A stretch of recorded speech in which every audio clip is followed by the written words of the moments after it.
What's up, everybody? Welcome back to the No Starving Artists podcast. We've got an amazing guest today.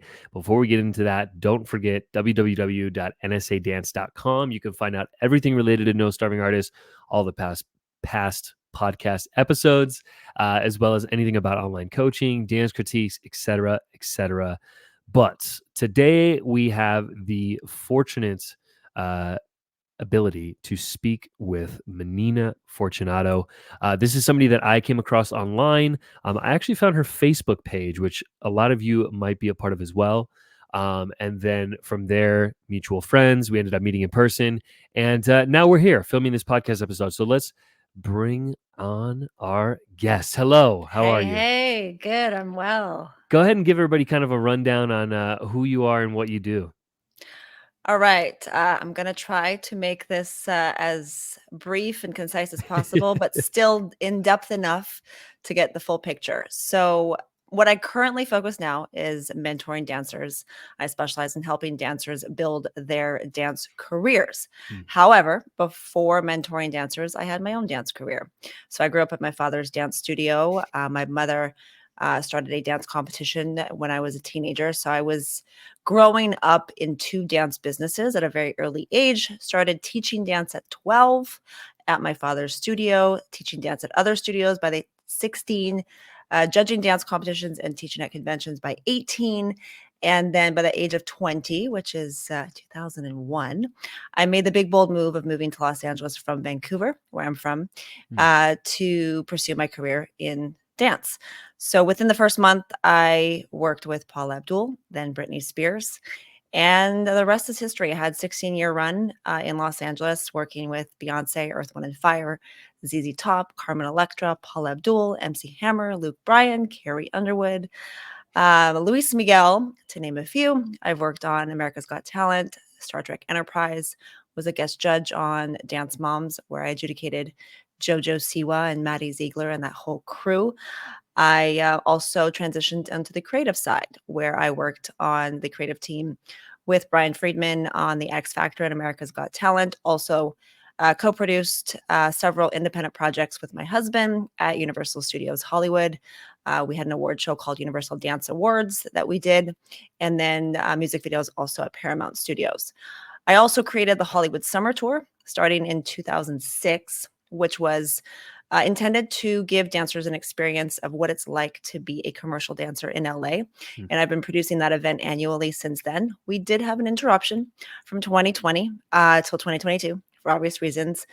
But during that time was the birth of the business of dance, which is what I currently focus on year round, which is the mentorship program.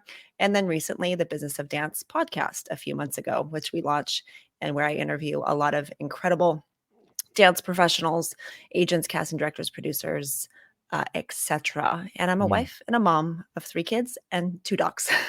Love it. Love it. Love it. So much to unpack there. I actually want to jump really quickly because your journey into dance. So from Vancouver to LA, that was like a really prime time in the dance industry that I Mhm. think a lot of people, especially listeners of my stuff, maybe don't really have a sense of, just because it's a little bit before their time. Yeah. Um, The dance teachers might and the parents might. Dance teacher, yes, for sure, for sure. So just talk a little bit about like that. Like how rad was that? Like this was like, for context, this was like not the necessarily beginning of music videos, but like this was when like stuff was Pop. really big. Yeah, this was like dance was really, really kind of in my eyes on the same stage as the musicianship and the artistry, and the artists were really focused on dancing. So what was that like? Well, during that time, that was like the Britney era, the NSYNC era, the Mm, Backstreet Boys, when dance was at the forefront of every music video, every award show. There's people are familiar with the Millennium Dance Complex, but most mhm. people don't know that they had a space called the Dome. And the Dome is Yes. where they had the big tour auditions, the Britney Mhm. Spears World Tour auditions. Those were my like one of the greatest memories I've had. It was a 2-day, hundreds of dancers flying in from all over the world. And that's just Britney. I mean, there was other auditions there as well. But this was an era where going on tour was your big dream. Mhm. This was a time before So You Think You Can Dance was even a thing. We didn't have social media back then. So it definitely was a different era. And in order to be seen in those times, you had to physically get in the rooms. You had to physically Yep. move to LA. There was no YouTube, there was no social media. You couldn't connect with dancers and choreographers unless you were physically there in the room, taking classes, auditioning, and such. But it was a really great time. And because from my strength, I would say, even though I've trained in all styles of dance, the jazz funk, street jazz, commercial, whatever you want to call it. There's so many Yep. labels for it. Yep. But that was my strong suit. And as a competitive dancer, um, I didn't thrive in the competition world because I wasn't the technical dancer. Mm. I brought style and personality and stage presence. So I finally was able to thrive in that era because it wasn't about the kick, jump, and the turns and the tricks and all that. It Yep. really was about intricacy of movement and what flavor you can bring. So that was my prime dance years, and a great time to be a dancer. Yeah, 100%. So flashing forward now to where you are currently and working with dancers in the capacity you are from a mentorship standpoint, obviously, it's not as simple, it's not as black and white to say that, dance was harder at one point in time than another. But do you think there's significant differences in Mhm. what these kids are going through versus, what you had to go through when you went out to LA or, whoever else at that time? Would you say as a generalization, it's harder, the same, different in terms of dancers coming up right now versus dancers then? Because you already kind of touched on a few things that, like, to me, create my opinion on the subject, but I would love to kind of see where your head is because you are working with kids right now in this moment, but you also were a part of such a significant moment in time before all the other stuff was involved. So I think there's definitely pros and cons to both. I feel like in my generation, it was maybe a little less competitive in the Mm, sense of um, people didn't have the resources back then. So there was only a few of the top dancers that would make the big leap to move to LA. I mean, even mm, as a Canadian, we have the obstacle of having work visas. And in my generation, nobody got their work visa. I knew of one dancer, Kelly Kono, who toured with Janet and Justin Timberlake for many years, that got their work visa. It was like an unheard of thing. So I mm, was one of the first dancers of my generation, of my city, that did that. Whereas now I hear of dancers like that are Canadian or from out of country that are getting visas all the time, and it's just yeah, becoming more mainstream. So it felt more unattainable when I was growing up. Like the thought and the fantasy of going on tour with a big artist just sounded so surreal. Like it didn't mm, feel possible because I didn't have anybody in my corner that could say, "I've done it. Let me show you." It yeah, was like this big mystery of like, well, you're supposed to move to LA and I yeah. guess we'll figure And it then out. and then what? Yeah. And then we'll figure it out when we get there, right? Yeah, yeah. Whereas now I feel like we have much more access to the working choreographers, and Mm, we can now access, even with social media, for example, like you had to physically go to LA or New York or Las Vegas or whatever big hub that you were trying to break into to actually create careers. Now, like even with my own mentees, I have children that are creating personal brands for themselves yeah, as children. We didn't have that accessibility back then. And you're now able to, I mean, kids are starting to work at an earlier age, kids are getting brand deals at an earlier age. You can live in Timbuktu, middle America, and create a social media presence now with a phone and the internet and some creativity. yeah. That wasn't possible in my generation. Like you Mm, had to physically always travel to go places to be seen. Um, so as far as it's easier now to some extent, yeah. but I also feel like it's also more saturated now. I also feel Mm, like there are thousands of dancers out there that are creating careers for themselves and are visible. So there's a lot of noise, especially on yeah, social media. There's a yeah. lot of noise. I mean, just scroll through your feed. There's just so much stuff to look at. It's overwhelming. Where I didn't have that access when I was younger. So there was like a handful of choreographers. Like one of my favorites was Tina Landon. She choreographed all of Janet's stuff and Paula Mhm. Abdul.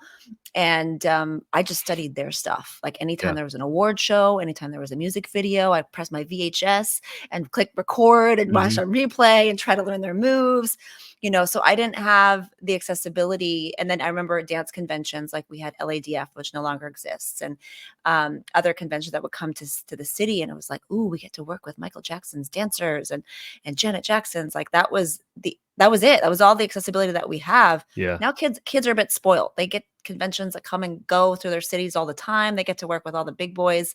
Anytime now with virtual, they have access to them Yep. anytime. Yep. So that makes it easier for the kids. But again, it's very noisy. There's a lot of people on the internet. So it's like, who's legit? Who's the real deal? Right. Who do I want to network with? Who do I want to make friends with? Like that part, I think, can be very confusing for a dancer of this generation because it's so noisy online. Yeah. Yeah. Yeah, that makes sense. And you don't find it too often where, because even when I was coming up as a dancer, I was still very much like in tune with, who was choreographing what and who was like doing whose tour. And I feel like that's a rarity now to find kids in studios that are invested in those types of things. And maybe I've never really thought about that fact that it is just there is so much saturation that how do you even decipher sometimes between what's who's who? Do you think mentally it's more taxing now? Because I don't know. I think my perspective is there's somewhat of like a it seems to be a little bit more black and white when in the situation you described you have to go there one, so it's like you have to make that decision or not. If you don't, then you're not. Once you get there, it's like you're in the room with the people, so it's very clear like I'm there or I'm not there. Whereas now it's kind of like because of social media, I feel like things are just overall more vague now, and I feel like I see dancers struggling with that mentally. Do you kind of feel the same way? Do you feel like mentally it's a little bit more taxing now because of that oversaturation? I think so. I think a lot of dancers and dance parents are feeling the overwhelm of Mm, they're like, I don't know what dance convention to go to. I don't know what dance competition to go to. I don't yeah, know what choreographer I should be taking class from. And I also find that the convention competition kids are not as connected or they're not aware of who actually are the working choreographers because a lot of the teachers that they admire and they go take class from at conventions, they're on the road touring. They're actually not choreographing as much feet on the ground, and the working choreographers sometimes are not in the convention circuit. yeah, So yeah, I like, for example, I've brought on let's say Vincent Patterson. These kids don't know who that is. yeah, But Vincent Patterson, he's created iconic work with Madonna and Michael Jackson and anything from the Grammys and Super Bowl and all these things. But these kids have no clue yeah, who he is because yeah, he doesn't have a strong social media presence. He doesn't have millions of followers. So these kids are idolizing, I find, not so much the wrong people. I don't want to say the wrong people, but the decision makers and the people that are actually doing the hiring or the people that are actually creating the iconic work. Some of those people are not on social media or very low presence. And then the people that they like totally admire that are big TikTok stars, they're not the decision makers. They're actually yeah, not the ones that 100%. are actually going to be hiring you for jobs.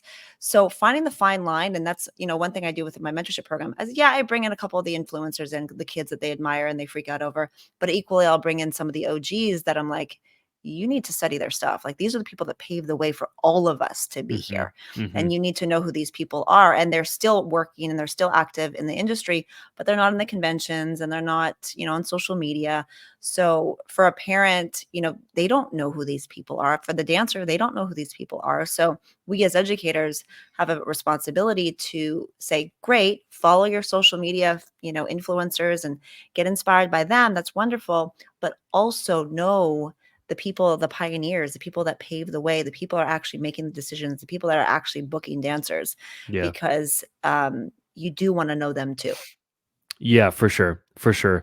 Yeah, I think yeah, it's been a big shift in the past like 10 to 15 years. I mean, justifiably so, where the conventions are, they're in the business of getting people in the classroom, and the people that are big online draw people into the classroom. So it's kind of, I mean, it makes I sense, but get it's it. I get it. also it's hard though because yeah, I remember even going to conventions when I first started teaching out, and like it was, you were in these rooms with like giants, so to speak, of people that were like, you knew all the stuff they did, and like they were the real deal. And yeah, now I feel like it's rare to be in those spaces. There's a few, like, I mean, Monsters of Hip Hop does a really good job of continuing to keep like a really quality working staff.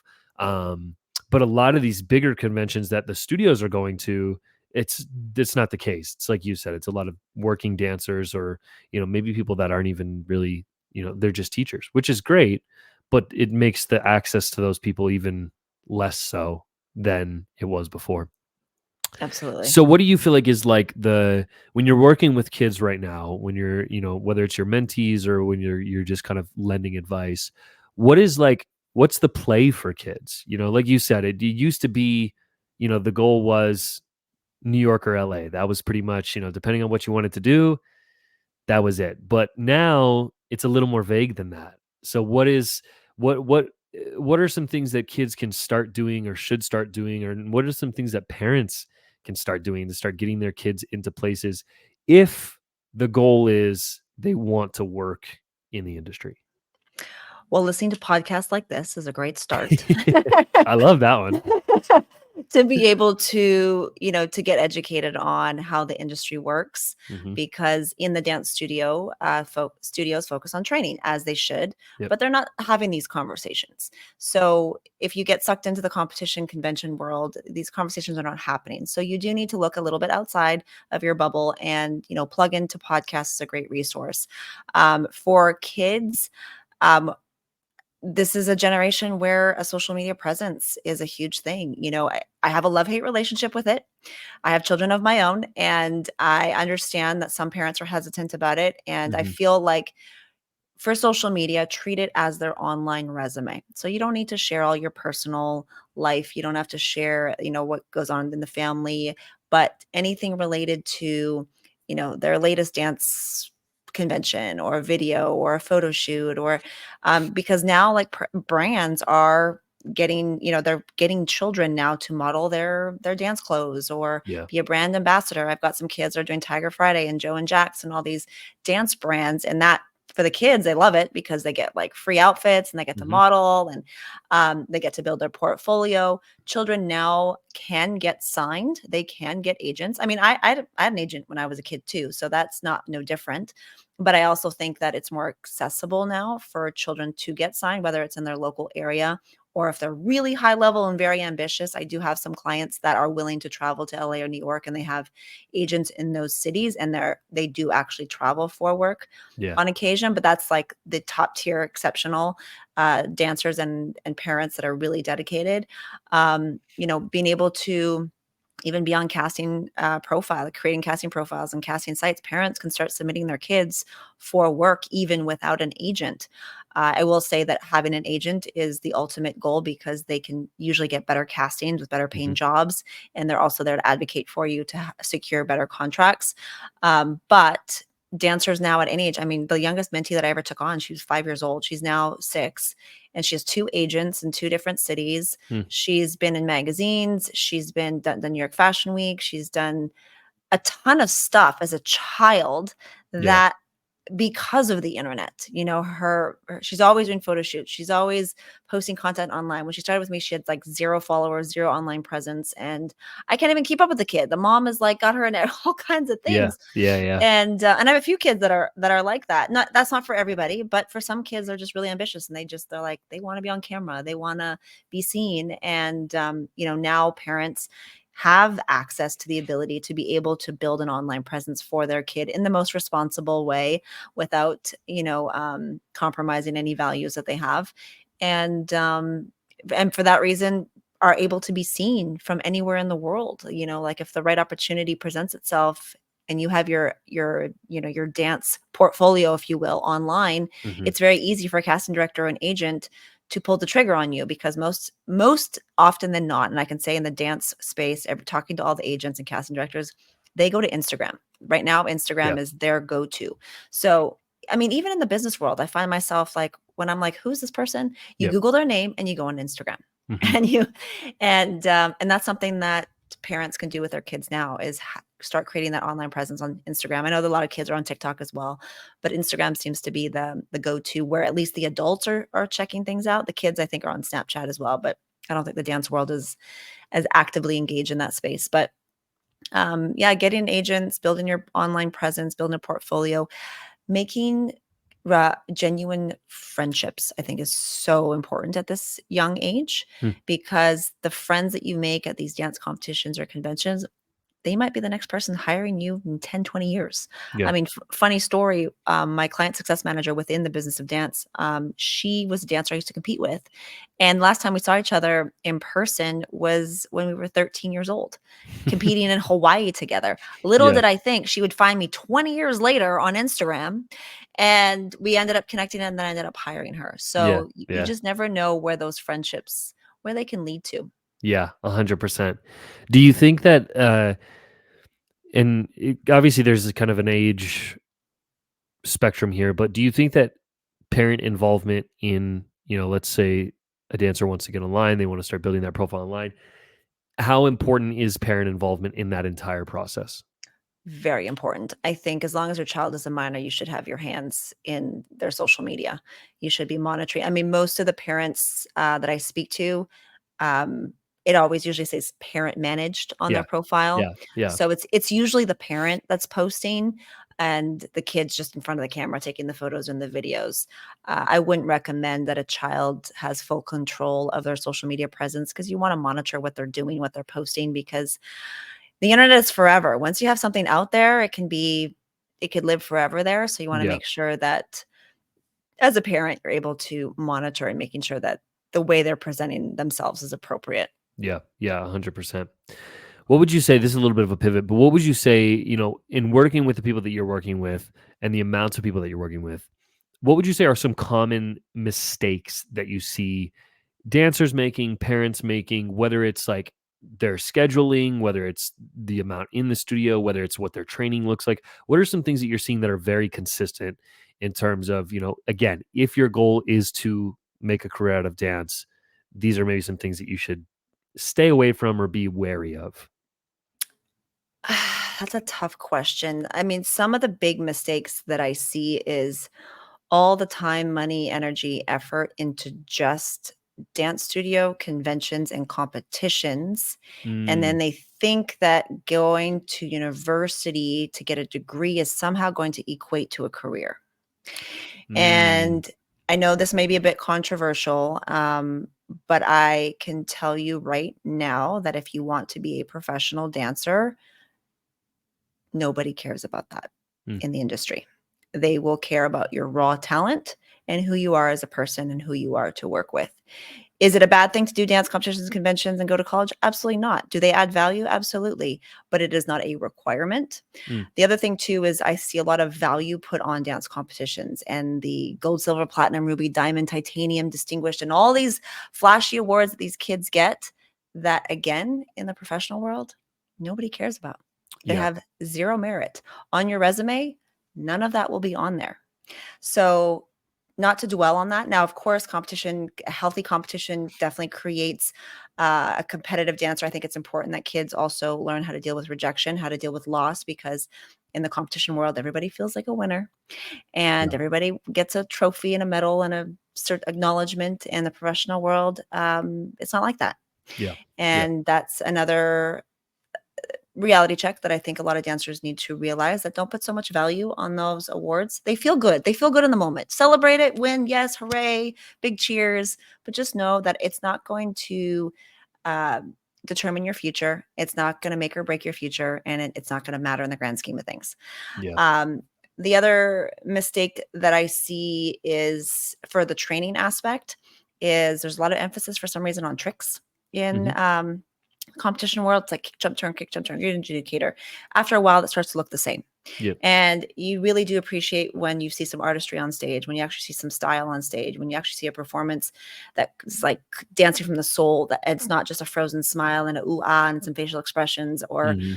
you know, so learning to actually be a good mover, be a good freestyler, improv is really important in the professional world, which that's good. I mean, it's okay to have your tricks up your sleeve every now and then. They're good to pull out in an audition just for the wow factor. Yeah. But you're lucky if you get a double pirouette at an audition, at Yeah. least, Yeah. especially in the LA market. New York is a bit Yes. different. New York Yes. is more technical, but LA, your stage presence usually supersedes any kind of kick, jump, turns.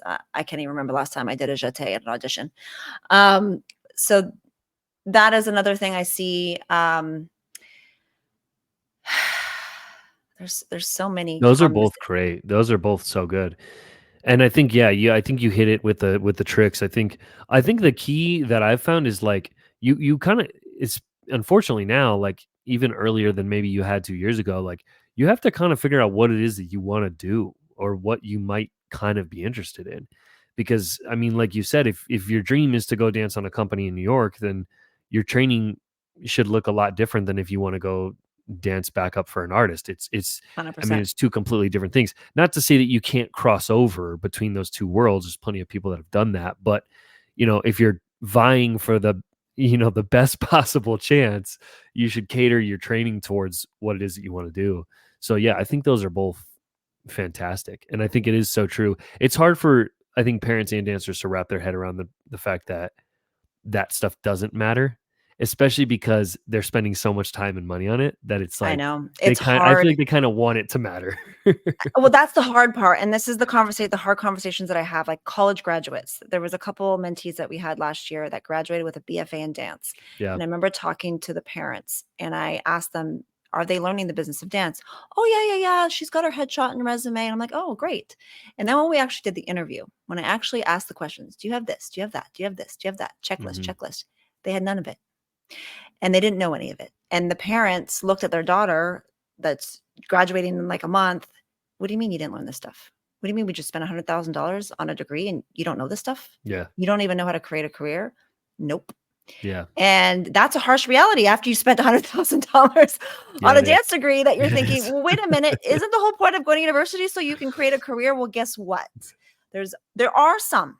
There's a very few select few of university programs that do teach how to create a Yeah. career, but most often than not, the majority will teach the art and the skill of dance to be a better Yeah. Yeah. dancer. Yeah. But creating a career is a whole different thing. And the same applies to other industries. I've talked to doctors and lawyers, for example, that doctors, they're not taught how to create a successful practice to create a business. Yeah. Equally, a lawyer is not taught on how to create their own, business. They're taught how to practice law and they're taught how to actually be a doctor. But creating a business is different. It's a different skill. Yep. And that's the gap that I'm trying to fill is that let's take these super talented dancers, whether you're a competition kid, whether you're a graduate from university, or maybe you did none of those things and you're just super talented. Whatever that take that talent and actually learn how to create a sustainable and lucrative career Yeah. and understanding the business side because I firmly believe that 20% of your success will rely on your talent and the other 80% is everything else that you don't learn. And a lot of people aren't equipped with those tools going Yeah. into the professional world. And then they get that rude awakening when they go to this audition and they're like, wait a minute, I'm a better dancer than that person next to me. Why did I get cut and they didn't? But they don't understand that a lot of it might have to do with relationships. Yep. Maybe the person next to you knows the choreographer behind the table. And guess what? They want to hire their friends. Yep. That's real life. Maybe casting directors, I've heard of this. This was a mind shift for me like a decade ago when you couldn't even get into a commercial audition unless you had 10,000 followers. Yep. You're like, Yep. "What? Yep. Why does that matter?" Like there's a game and you have to know how to play it. Yeah, 100%. And it's way beyond your skill and it's Yeah. way beyond your Yeah. talent. And that's a hard thing for a lot of dancers. They train their whole lives. They're incredibly talented and then so many struggle to create a career because nobody taught them the Yep. business side. And their parents did what every parent does is I want my kid to go to school and get a degree because that's what society tells us to do. And Yep. and hopefully that equates to a career. And then they realize after $100,000 deep and another $100,000 on dance competition life, because that's a whole nother expense. Mhm. Mhm. You're like, wait a minute, my kid doesn't know how to create a career. Yeah. Yeah. And I mean, that's a hard pill to swallow. 100%. Yeah.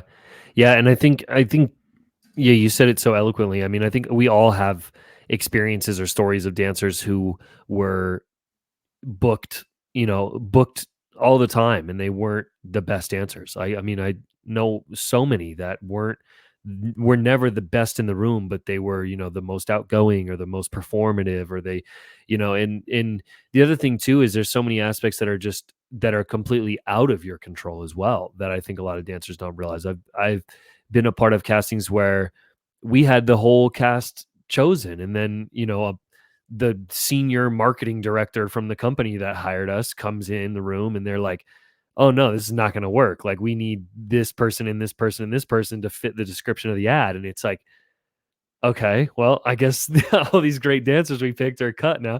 So it's like there's so many things that have nothing to do with your skill that you're going to run into. And if you're not Absolutely. aware of those things, it makes it that much harder to deal with them, you know? 100%. I mean, it could be a you don't fit the costume. Somebody got cut and they need to replace that person and you don't fit the costume. Or Yep. maybe they're looking for certain heights. You're too tall, you're too short, you're too Hmm. skinny, you're too fat, you're too light, you're too dark. They want this look and that look, and so there's shoes to fill. Casting 100%.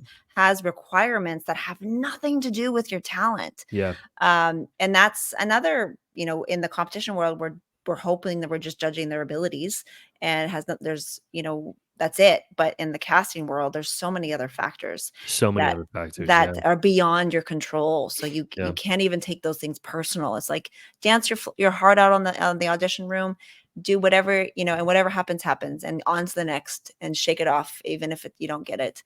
And just know that your reputation will follow. And being the kindest person in the room, like you said, and being the person that brings light to the room, that makes Hmm. you're pleasant to work with.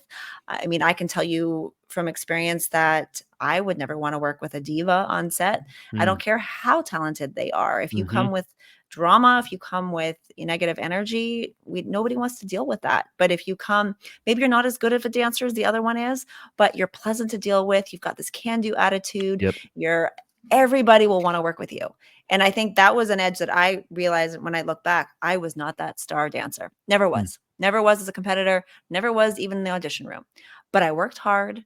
I I always had a can-do attitude. I always had a smile on my face. I was always, eager to be there, happy to be there, showed tons of gratitude, and did whatever it takes to do as good of a job as I could. Brought a little sparkle, on stage as far as my stage presence, and that's what kept me working, was just being a good human and Yeah. easy to work with, um, more so than my actual skill. Yeah, 100%. It goes a long way. And I think just in life, we want to be around those people. Of Like, course. nobody wants to be around the people that are not pleasant to be around, no matter how great they are. It kills the vibe. One sour apple in the Yeah. room spoils the bunch. Yep. Yep. Yep. 100%. So in terms of like, let's say I'm a dancer, I'm listening to this, I'm fired up, I'm like, okay, amazing, I'm gonna go to LA, I'm gonna make it happen. What are some things that I need to do when I get there to really make sure that like my time is well spent, especially now? I mean, LA's always been expensive. Moving out of your state has always been expensive, but right now it's exceedingly, it's a tricky space when you're coming out of high school and you're like, all right, I'm going to move to LA, I'm going to make it happen. What do I need to be focusing on? Should I just take a bunch of classes? Should I, do I go to as many auditions as I can? What's kind of on my, my tier list, so to speak, of things I really need to focus my time and energy on? Well, I'm laughing at the whole expensive to move part, because when I moved to LA, just to put in context, my rent was $375 a month. You I could wa maybe find that somewhere, but you you may Not in not want to be LA. there. No, you can't even get a closet. I mean, right now, that's a trip to the grocery store for my family, Oh, so the cost of living when I moved certainly is very different than it is yeah, now. So yeah, finances back then was a concern for me. I mean, I saved $5,000 at the time of my teaching money before I moved down there, which could have supported me for almost a year without work as far right, as rent is concerned. right. Now, that $5,000 might get you like 3 months rent. Yeah, yeah, yeah, So yeah. it's not gonna stretch as far as it did for me. So I think the responsible thing to do, I mean, don't get me wrong. I have friends that have moved to LA on with $25 in their pocket, a backpack, and 100%. have made it. There's Yeah, definitely those stories. but they were hard stories for them. Yeah. Do you want that for yourself? Probably not. If you want to make it a little bit easier for yourself, one of the things that I did that I don't regret and I would encourage other dancers to do is, if you have an interest in moving to a city, whether it's LA, New York, Vancouver, Toronto, whatever, is go to those cities first as a visitor. Go Mm. take class there, go train there, take some vacations there, just so you can immerse yourself in the city to make sure you even like it there. Yeah. Make sure that it even is your vibe, because you don't want to just pack up your entire life, move to a place that you've never been to, don't know, and realize, I don't actually like this place. Yeah. So, first and foremost, do some research, do some homework, visit the place, for short term, a week. I went to LA for 1 week, and then I went to for 2 weeks, and then I went for a month, and then I went for a whole summer before I actually did the move. So Yeah. one thing that did for me, as I got familiar with the city, I started, was taking classes, I started making friends, which was very important for that transition. Another thing that I personally did is I had an agent before I even moved to LA, which Mm. I know it can be hard to do, Yeah. but thankfully through a referral, I was referred to an agent. At the time it was DDO, and they're no longer around, but I was just visiting in LA the summer prior, and a friend of mine who was one of their choreographers brought me into the office and introduced me, and it literally was, "Hey, who are you? Are you a dancer?" "Yes, I am." "Do you live here?" "Not yet, but I'm working on it." Yeah. "Here's my card. I really like your look. I would love to consider representation." Yeah. It was that simple for me. And it took me a year to get all my ducks in a row. Now, I had the challenge of dealing with a work visa. So if you have any Canadian listeners or any out of country listeners, we have a whole other challenge. It's not Yeah. just hard to move there and the finances. You got to deal with the work visa situation, because you can't work without a work visa of some kind. Yep. So that took me a lot of time to also prepare. So saving my money was a big thing. If you're a foreigner, make sure you have the ability to legally work. If you are American, make sure that you have some money in your pocket, because it's not necessarily going to be a quick booking. I was Yep. very fortunate that I actually did get some quick bookings, but that is not typical. It's not typical Yeah. for dancers to book out of the gates like that. Um, One thing that I think is important as well is to have your marketing materials in place.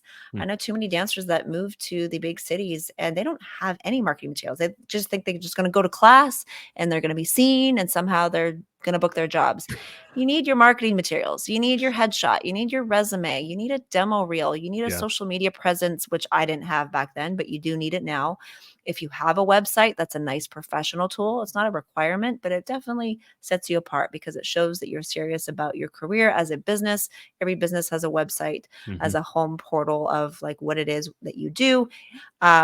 So having those marketing materials in place, having relationships, I think is really important going in, because that I firmly believe that contacts equals contracts. Mm. Going in blind to a new city, not knowing anybody, is going to make it harder for you, Yeah. because those relationships are going to get you those referrals to agents or to choreographers or to other dancers. And going in completely cold, it could take you a really long time before you actually start to make friends, like Yeah. genuine friends. And if you have those relationships before you move, it can really help. I know now a lot of teachers and choreographers are traveling and doing conventions. Go take their classes. Find out who is choreographing the dream jobs that you want. If you want to be on tour with Taylor Swift, who's the choreographer? Who's the Yep. creative director? Yep. Find out who they are. Follow them on social media, engage with their content, send them a DM, plant a seed and say, "Hey, I would love to work with you one day. I love your work. It would Yeah. be a dream of mine to tour with Taylor Swift. And it would be a privilege one day to be in the room with you." Yeah. Plant that seed. And then, because you've done your homework, then you know the who's and what to expect and Mhm. what to wear at the audition. Some choreographers like to wear certain things. Like Margaret Darrett, she loves girls in all black and fishnets. There's certain choreographers that have their thing. Like, you need Yeah. to do your Yeah. homework before you walk into the room with these people, because you don't want to make those rookie mistakes. And so do your research, do your homework. Um, and I mean, as much preparation as possible is going to help for an easier transition. Is it Yeah. going to be the same for everyone? No. Is it going to be hard? Absolutely. It's a very competitive market, probably more so than when I came to LA, but it's also a revolving door. I Yeah. can't tell you Yeah. how many dancers I've seen come and go every 6 months. There would be like a new wave of dancers. I'm like, whatever happened to that dancer? They're already back in their hometown. And usually it's because they run out of money and, Yeah. mommy and daddy get in their ear like, come home, go back to school or go get a real job. You hear that. Yep. But I would say like give yourself at least a year, like at least a good year of, all in, like no distractions. Yeah. And if you can have enough of a nest egg before moving so you don't have the stress and anxiety of money, because there's nothing worse than going into an audition room with the feeling of I need this job, I need this job. Yeah. People 100%. feel that energy. But if you come in with confidence, your bills are paid, you're happy to be there, kind of have this carefree attitude, usually those are the people that book the jobs. Yeah. Yeah. Yeah. Yeah. 100%. Well, and I know a lot of people too that have made the move and they weren't prepared, and then they ended up just they had to spend all their time working to pay their bills like a Mm, normal job, yeah, normal job. And then so then they didn't have time to go to auditions, or they were too yeah. tired to go to auditions. And so then it just became this vicious cycle of like kind of like tomorrow I'm going to go to the audition, or tomorrow I'll have enough money. And it's like, yeah, it's not the best idea. So yeah. Yeah, I've spoken to dancers that are literally working whatever day job, retail job, bartending, whatever Yeah. they do, just to pay their bills to be in LA, Yeah. but they don't even have the time to take the classes or go to the auditions because they're stuck at their job, Yep. Yep. which is the whole point of why they're in the big city to Yeah. begin with. Yeah. So Yeah. that was one thing I was so grateful for. I've never had a 9 to 5 job in my life. I've Go never off. worked in retail or bartending, Yeah, serving. yeah. I don't even know what that life is like.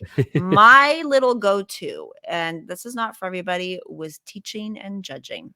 Mm, Those yep, were kept me afloat because when times got tough and there were dry spells, I would go back home and do some like workshops and go yep, choreograph yep, some solos or groups or whatever, make a chunk of change, and those bills were paid for the next month. And then I can go back home to LA and be able to audition and take yep, class without the stress because I would make so much more money teaching for a weekend or judging for a weekend. And then during the week, I could go audition and take class stress free, worry free, and my bills were paid.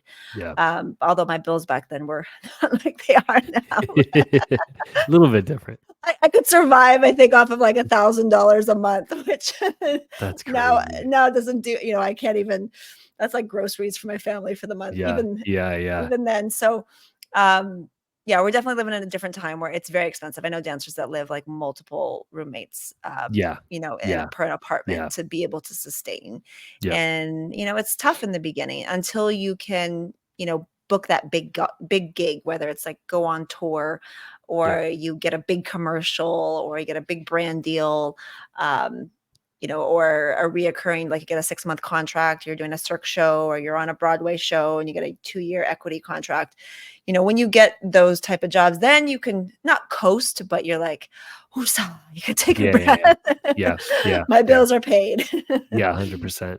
I'm curious what your thoughts are on cruise ships. It's a little bit of a pivot, but I'm just very curious what your particular thoughts are, because I feel like this is a very it's not necessarily a hot topic in the industry, but it's back and forth. People are either like really pro cruise ships, or they're very like not, or somewhere in the middle.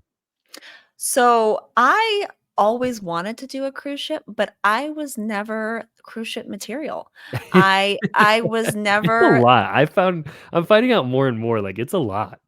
It's not just a lot. There's a certain aesthetic. Yeah, They still want a certain look and body type to fill certain costumes, right. and they do want a very well-rounded dancer that Mhm. can have strong ballet, jazz, tap. Yep, Now I'm seeing some hip hop. That's yep, different. In my yep. time, we didn't have that. It was usually ballet, jazz, tap, musical theater stuff, and those weren't really my strongest suits. Mm, So the couple auditions I did, I got cut. Like it was not my jam. However, My sister did a cruise ship, not Yeah. as a dancer. She's a circus artist, and I was able to see her on the shows. And I think it's a great opportunity for young dancers, like straight out of high school. Like Yeah. you want to travel on someone else's dime, see the world, be able to get paid doing what you love. I think in your early years, it's a great gig to do. Yeah. I mean, I saw my sister, I was like, this is good. Life is good on the ship.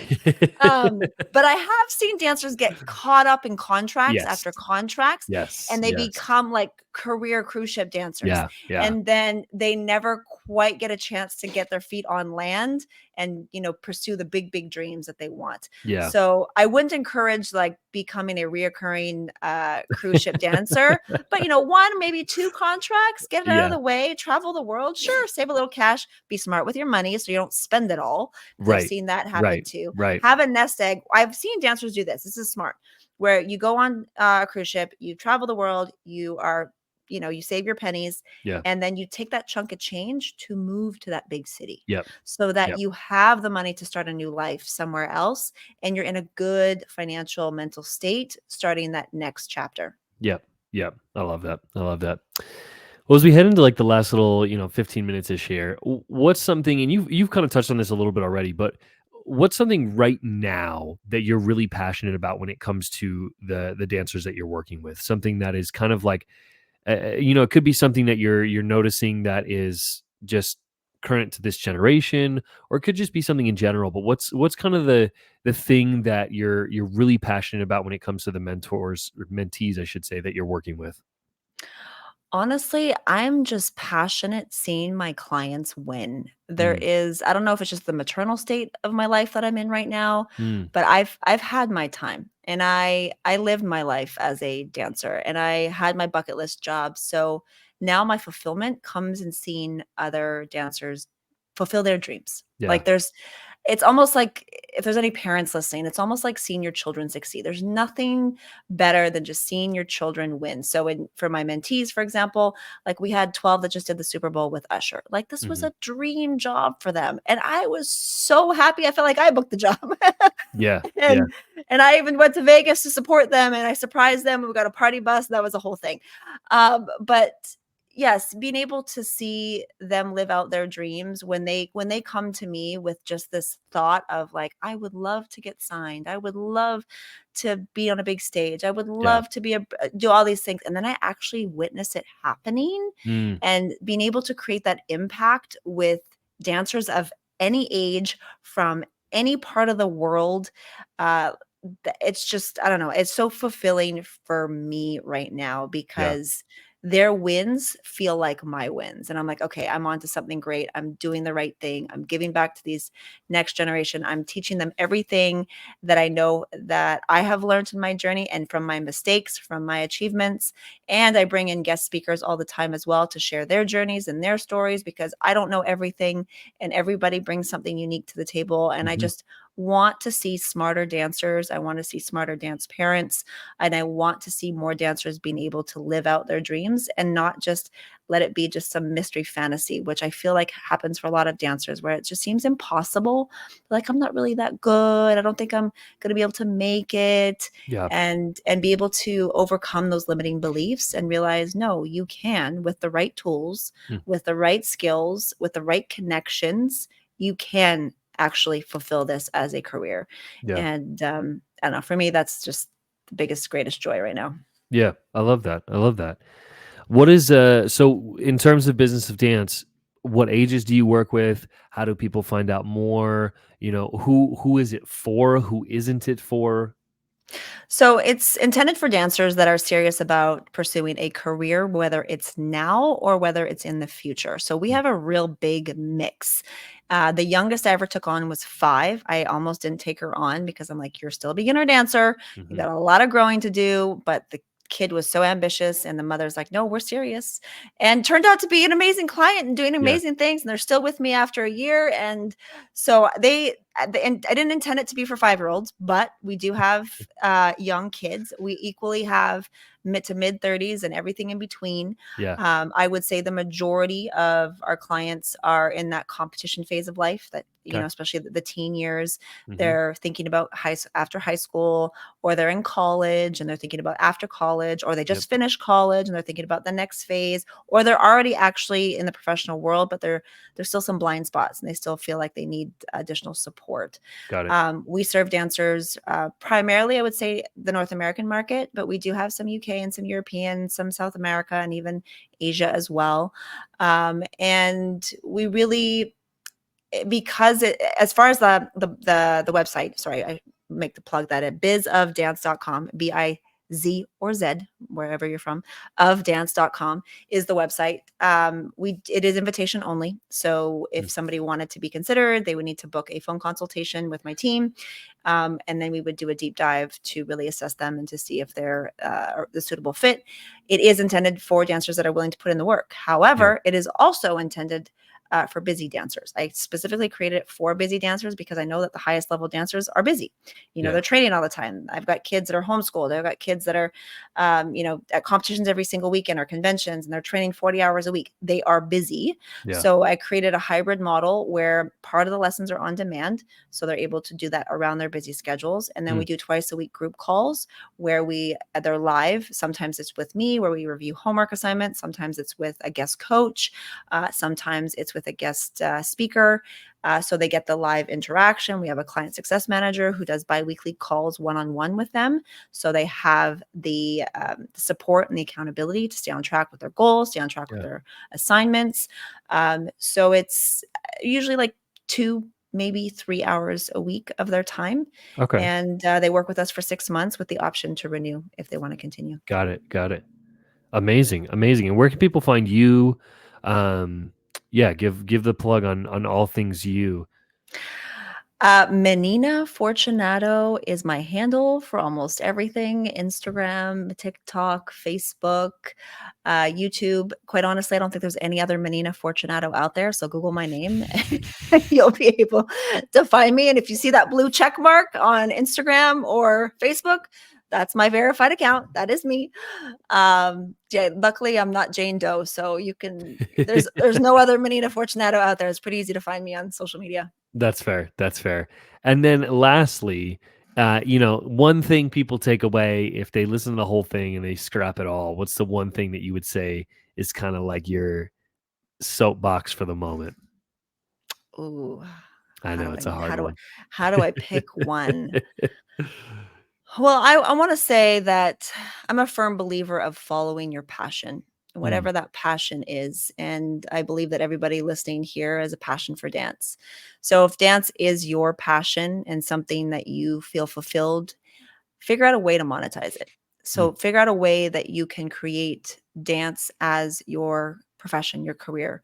Also know that being a performer is not the only path in dance. That is one part and one path. I know many dancers aspire to dance professionally, but you can be a teacher, you can be a choreographer, you can be a podcast host, you can mhm, be a dance business owner, retail store owner, dance convention owner, competition owner, casting director, dance agent, producer, event planner. There's so many different areas within the dance industry where you can flourish. mm. And if dance is really something that you love, just know that it is very possible to create a long term, lifetime career. I think I'm definitely living an example. I'm well in my 40s and I have evolved and reinvented myself so many times over the years to adapt to my new lifestyle with each chapter of my life. But dance has always been my first love, my first passion since I was 8 years old. Mm. And I really want to help the next generation of dancers to be able to find their path and to be able to pursue their goals and their dreams on their terms. Yeah, I love that. Well said. Thank Well you. said. Well, Menina, thank you so much for your time. I really, really appreciate it. And if you're listening to this, all the links that Menina mentioned will be in the description. So be sure to check those out. And if you're interested in her mentorship program, check that out as well. But thank you so much. I appreciate it. Thank you so much.